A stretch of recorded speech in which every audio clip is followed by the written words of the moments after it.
सबको जय मसीह की। आज हम पढ़ेंगे सृष्टि का वर्णन बाइबल की पुस्तक में से पहला अध्याय। आदिम में परमेश्वर ने आकाश और पृथ्वी की सृष्टि की। पृथ्वी बिंडोल और सुनसान पड़ी थी और गहरे जल के ऊपर अंधियारा था तथा परमेश्वर का आत्मा जल के ऊपर मंडराता था। जब परमेश्वर ने कहा उजियाला हो तो उजियाला हो गया। और परमेश्वर ने उजियाले को देखा कि अच्छा है। और परमेश्वर ने उजियाले को अंधियारे से अलग किया।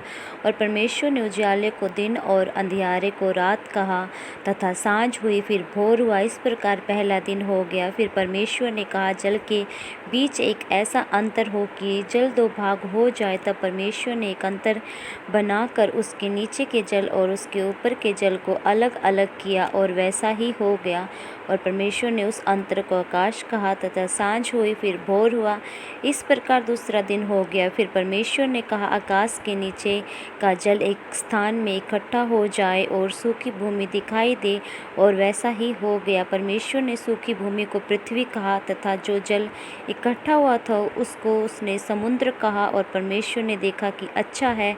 फिर परमेश्वर ने कहा पृथ्वी से हरी घास तथा बीज वाले छोटे छोटे पेड़ और फलदायी वृक्ष भी, जिनके बीज उन्हीं में एक एक की जाति के अनुसार है, और पृथ्वी पर उगे, और वैसा ही हो गया।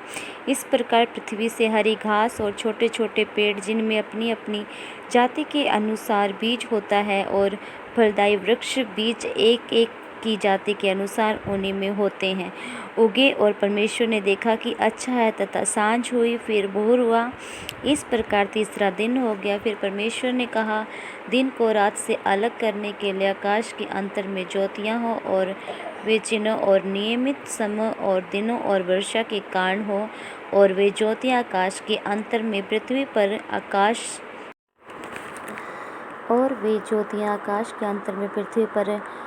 प्रकाश देने वाली भी ठहरी, और वैसा ही हो गया। तब परमेश्वर ने दो बड़ी ज्योतियाँ बनाकर उनमें से बड़ी ज्योति को दिन पर प्रभुता करने के लिए और छोटी ज्योति को रात पर प्रभुता करने के लिए बनाया, और तारागण को भी बनाया। परमेश्वर ने उनको आकाश के अंतर में इसलिए रखा कि वे पृथ्वी पर प्रकाश दे तथा दिन और रात पर प्रभुता करे, और उजियाले को अंधियारे से अलग करे। और परमेश्वर ने देखा कि अच्छा, तथा सांझ हुई, फिर भोर हुआ। इस प्रकार चौथा दिन हो गया। फिर परमेश्वर ने कहा जल जीवित प्राणियों से बहुत ही भर जाए, और पक्षी पृथ्वी के ऊपर आकाश के अंतर में उड़े। इसलिए परमेश्वर ने जाति जाति के बड़े बड़े जल जंतुओं की और उन सब जीवित प्राणियों की भी सृष्टि की जो चलते फिरते हैं, जिनसे जल बहुत ही भर गया, और एक एक जाति के उड़ने वाले पक्षी की भी सृष्टि की। और परमेश्वर ने देखा अच्छा है। और परमेश्वर ने यह कह के उनको आशीष दी, फूलों फलों और समुद्र के जल में भर जाओ, और पक्षी पृथ्वी पर।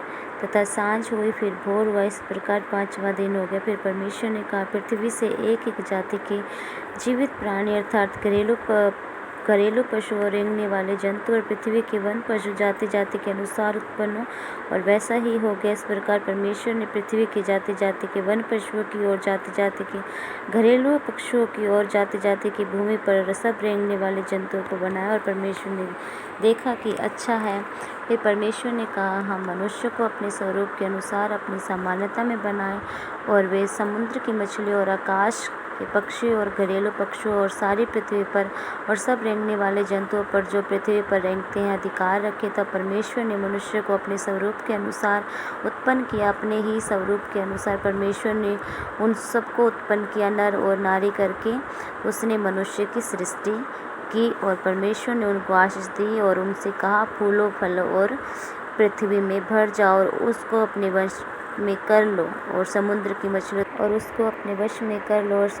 मछलियों तथा आकाश के पक्षी और पृथ्वी पर रेंगने वाले सभी जंतुओं पर अधिकार रखो। फिर परमेश्वर ने उनसे कहा सुनो, जितने बीज वाले छोटे पेड़ सारी पृथ्वी के ऊपर हैं, और जितने वृक्ष में बीज वाले फल होते हैं, वे सब मैंने तुमको दिए हैं, वे तुम्हारे भोजन के लिए हैं। और जितने पृथ्वी के पशु और आकाश के पक्षी और पृथ्वी पर रेंगने वाले जंतु हैं, जिनमें जीवन ये वचन जो हमने पढ़ा ये उत्पत्ति का है, उसका पहला अध्याय। तो परमेश्वर आप सभी को इस अध्याय के अनुसार आशीष दे और आगे आप इसे पढ़ लीजिएगा। ये हम दुआ करते हैं। सामर्थ्य परमेश्वर पिता, आप इस अध्याय पे, इन वचनों पे अपनी आशीष को रखना और प्रभु जो इसे सुने, जो इसे पढ़े, उन पे आशीष यीशु के नाम